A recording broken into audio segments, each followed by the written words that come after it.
Ils sont venus de Flandre pour nettoyer un tronçon de rivière wallon et c'est de Wavre qu'ils démarraient cet après-midi, direction Florival à Grédoissou.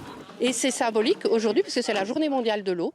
Et donc voilà, sans eau, pas de d'île, sans eau, pas de vie, sans eau, pas de rivière. Donc c'est symbolique à plus d'un titre puisqu'on travaille à la fois avec les Flamands aujourd'hui qui viennent nettoyer un tronçon en Wallonie et symbolique aussi parce que c'est la journée mondiale de l'eau.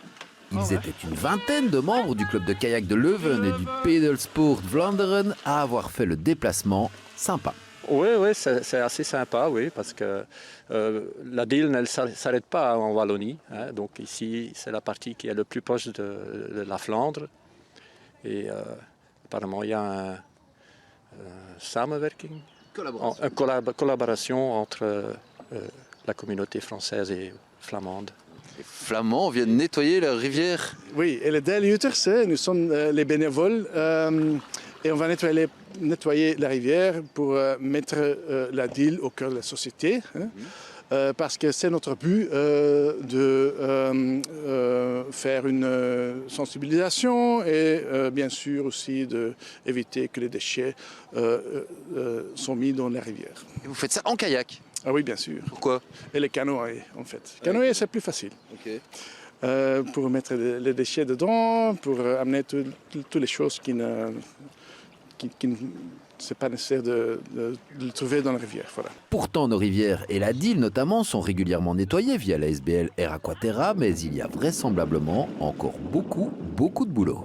Mais il y a encore énormément de boulot parce que c'est le lit de la rivière en fait qui est tapissé de déchets. Ce sont des déchets historiques pour la plupart. Il faut savoir qu'avant 1990, il n'y avait pas de parc à conteneurs.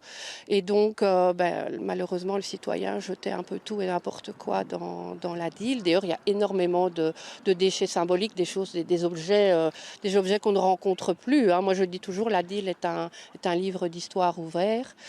Et en 6 ans, Air Aquaterra a retiré 130 tonnes de déchets de la DIL, uniquement de la DIL. Je ne parle pas de toutes les rivières du Brabant wallon, dont 19 tonnes de lingettes. Les lingettes, ce fléau de nos rivières. Ces déchets ont été remis en suspension dans la végétation par les crues de la DIL et ce sont pour la plupart des déchets qu'on a jetés volontairement ou des déchets qui viennent des avaloirs, des WC des habitations et alors beaucoup de lingettes et ça les lingettes viennent des WC, donc pas de lingettes dans les toilettes.